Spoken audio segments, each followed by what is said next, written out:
ప్రసంగం చేస్తానికి ఇక్కడికి రాలేదు. కేవలం ఏపూరు సోమన్న ఈ పుస్తకం గురించి విడుదలకు రమ్మంటే నాకు ఏపూరు సోమన్న పాడే ప్రతి పాట చాలా ఒళ్ళు పులకరిస్తుంది. ఎటువంటి పాటలు పాడతానంటే ఒక చైతన్యం. ఆ పాటలు అన్నిటికంటే నచ్చింది పాట ఏంటంటే ఎవడి పాలయ్యిందిరో ఈ తెలంగాణ. అది ఇప్పటికి కూడా ఒక్కసారి గుండె మీద చేసుకొని ఆలోచిస్తే ఎవడి పాలయ్యిందిరా తెలంగాణ. తెలంగాణ కోసం ఆత్మ బలిదానం చేసిన అమరవీరుల ఆత్మ ఏడుస్తుండొచ్చు, బాధపడుతుండొచ్చు. ఎందుకంటే ఆనాడు ఈనాడు తెలంగాణ వచ్చిన తర్వాత కూడా అభివృద్ధి పేరు మీద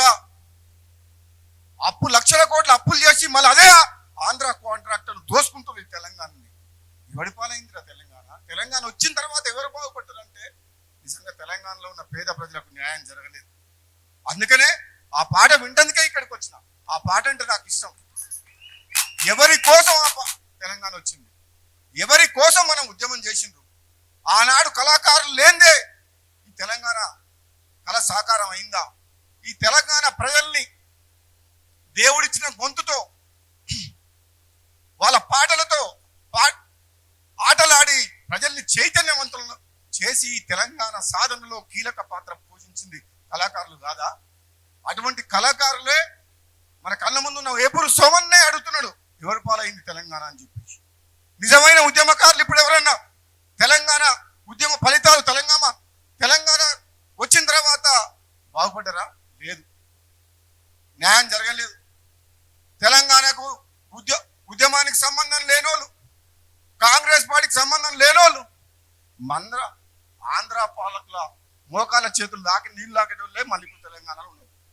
నిజం కాదా? ఇది నిజం కాదా? పార్టీలు వేరైనా రాజగోపాల్ రెడ్డి అనే వ్యక్తి ఉన్నట్టు మాట్లాడతాడు. మీ అందరికి తెలుసు. ఏనాడు కూడా నేను భయపడలేదు.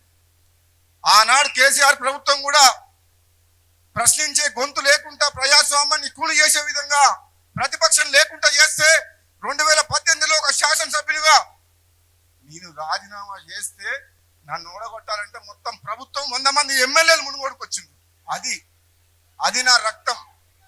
అది ఎప్పుడు ప్రజల పక్షాన మీరెట్లా పాడుతుంటారో, ఎప్పుడైతే పేదలకు అన్యాయం జరుగుతుంటుందో, దోపిడీ జరుగుతుంటుందో, ప్రజల పక్షాన ప్రజాస్వామ్యాన్ని రక్షిస్తేందుకు మీ వెంట రాజన్న ఉన్నాడు. నేను ఈరోజు మాటిస్తున్నా, ఈ కళాకారుల కార్యక్రమంలో, సోమన్న కార్యక్రమంలో తెలంగాణ కోసం పాటుపడిన కళాకారులారా మీ అందరికి మాటిస్తున్నా, రాజన్న మీ వెంట ఉంటాడు. ప్రాణం ఉన్నంత వరకు తెలంగాణలో ఉన్న కళాకారులను కంటికి రెప్పగలా కాపాడుకుంటాడని చెప్పి నేను సోమన్న రాజగోపాల్ రెడ్డి మాటిస్తే వెనుక గోడు. ఒకటే ఉదాహరణ చెప్తా. 2018లో ఢిల్లీకి పోయినా మా ఎమ్మెల్యే చిరుమర్తి లింగయ్యకి బదులు ఇంకోరు టికెట్ ఇస్తారన్నారు. నేను హైకమాండ్కు డైరెక్ట్ చెప్పిన, చిరుమర్తి లింగయ్యకి టికెట్ ఇవ్వకపోతే నాకు కూడా మునుగోడు నుంచి పోటీ చేయ అని చెప్పిన. అంటే ఒక దళితుని కోసం తన తీరు త్యాగం చేసి ఇస్తారా ఈయన్ని, ఆయనకి ఇస్తే నాకు ఈయన, లేకపోతే నాకు కూడా వద్దు అని చెప్పిన. దెబ్బకే సోమన్న చెప్తున్నా, సోమన్న ఈ చేతులతో ఎంతో మందికి అన్నం పెట్టిన, ఎంతో కుటుంబాలు నిలబెట్టిన, ఎన్నో ప్రాణాలు కాపాడిన, ఎంతో మంది ఉద్యోగాలు ఇప్పించిన, ఎంతో మందిని చదివించిన, ఎంతో మంది పెళ్లిళ్ళు చేసిన, ఆఖరికి ఎంతో మంది నాయకులను కూడా తయారు చేసిన. కానీ చేతులు మంచిగా ఏమో ఎవరిని చేసినాక న్యాయమంటూ ఉండలేరు. నిజంగా చెప్తున్నా, నేను చేసిన వాళ్ళు బాగుపడుతురు కానీ నాకు మాత్రం మంచి జరుగుతుంది. అంటే నాకేమి ఇవ్వని అడుగుతలేను. నేను మళ్ళీ సాయం చేసినందుకు మీద నెత్తినేసుకొని, మీ బరువు బాధ్యతలు వేసుకొని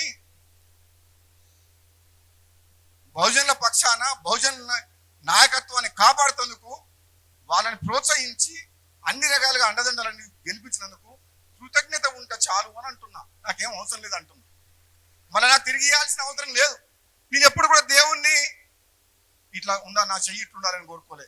నేను ఎప్పుడు కోరుకునే, దేవుని మొక్కునే నా చెయ్యి ఇట్లుండాలని కోరుకుంటాను. ఇవి అడుక్కునే చేతులు కావు, అన్నం పెట్టే చేతులు, కాపాడే చేతులు, కన్నీళ్లు తుడిచే చేతులు, కానీ అడుక్కునే చేతులు కావున్నాయి. అందుకనే చెప్తున్నా, ఈరోజు సోమన్న బయడుస్తుంటే నాకు కూడా బాధ అనిపించింది. ఎంతో మంది అర్హులైన వారు, ఉద్యమంలో పాటలు పాడినోళ్ళు, ఎన్నో ఏళ్లుగా రాత్రింబగలు కష్టపడ్డ వాళ్లకు దక్కలేదు. కానీ ఈ తెలంగాణ ఉద్యమానికి సంబంధం లేనోళ్ళు, కాంగ్రెస్ పార్టీకి సంబంధం లేనోళ్ళు వచ్చి పెద్ద పెద్ద పెద్ద పదవులలో ఉంటే నాకు కూడా బాధ అనిపిస్తుంది అప్పుడప్పుడు. కానీ ఒక రాజకీయ పార్టీలో ఉన్నా కాబట్టి నేను ఎక్కువ మాట్లాడలేకపోతున్నాను. నేను మాట్లాడడం స్టార్ట్ చేస్తే ఎట్లుంటుందో మీకు తెలుసుగా. నేను మాట్లాడడం స్టార్ట్ చేస్తే నేను ఎప్పుడు ఏది మొదలు పెట్టను. ఒక్కసారి స్టార్ట్ చేస్తే మళ్ళీ వెనక చూడను. కేసీఆర్ని గద్దె దింపుతాం, కేసీఆర్ కుటుంబాన్ని జైలుకు పంపిస్తామని చెప్పిందా లేదా మొట్టమొదటిసారి? అసెంబ్లీలో గట్టిగా మాట్లాడి ఈ కాళేశ్వరం ప్రాజెక్ట్ వద్దు అని చెప్పిందా లేదా? ఈ బెల్ట్ షాపుల తాగుడేందని అడిగిందా లేదా? ఈ లక్షల కోట్ల అప్పులేందని అడిగిందా లేదా? నువ్వేమన్నా నియంతవా? తెలంగాణ అంటే నీ రాజ్యం అనుకుంటున్నావా? నువ్వు రాజు అనుకుంటున్నావా? నీ తర్వాత నువ్వు కొడుకులు అనుకుంటున్నావు? ఇది తెలంగాణ ప్రజలందరూ కోరుకుంటే 60 ఏళ్ళ ఉద్యమం చేస్తే, ఎంతో మంది ప్రాణాలు అర్పిస్తే, మాట వంటలందరం పార్లమెంట్ లో కొట్లాడితే కాంగ్రెస్ పార్టీ సోనియా గాంధీ తెలంగాణ ఇచ్చింది. అంతేగాని నువ్వు రాజువు, నీ తర్వాత నీ కొడుకు యువరాజు అని చెప్పి మాట్లాడితే నేను తట్టుకోలేదు, ఒప్పుకోలేదు.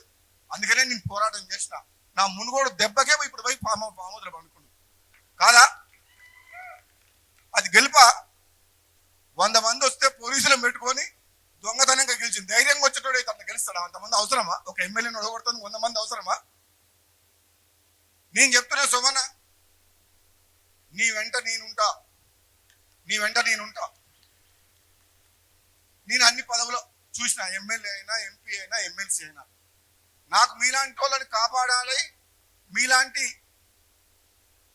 నాయకత్వాన్ని ప్రోత్సహించాలి, మీలాంటి కళాకారులు కూడా చట్టసభల్లోకి అడుగు పెట్టాలి, ప్రజల పక్షాన పోరాటం చేయాలి, పేద ప్రజలకు అండగా ఉండాలి.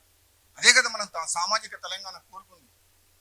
మన తెలంగాణ ఉద్యమం నడిచిందే తెలంగాణ ప్రజల యొక్క ఆత్మ గౌరవం కోసం, ఆస్తుల కోసం, డబ్బుల కోసం, పదవుల కోసం కాదు, ఆత్మ గౌరవ నినాదం కోసం తెలంగాణ.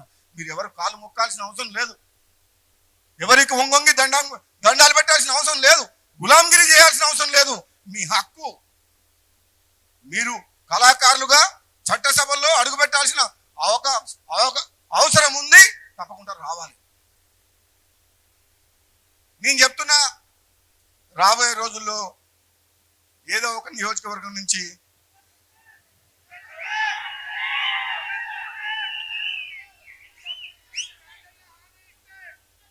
నేను ఒక్కసారి మాట అంటే వెనకకు పోను. ప్రాణం పోయినా సరే అది చేసి తిరుగుతా. నా పదవి పోయినా, ప్రాణం పోయినా, తుది శ్వాస వరకు ఇచ్చిన మాటకు కట్టుబడేదానికి ప్రయత్నం చేస్తున్నాను. నేను అందుకని చెప్తున్నా, తెలంగాణలో ఏ పురుషోమన్న చట్టసభలో అడుగు పెడతాడు.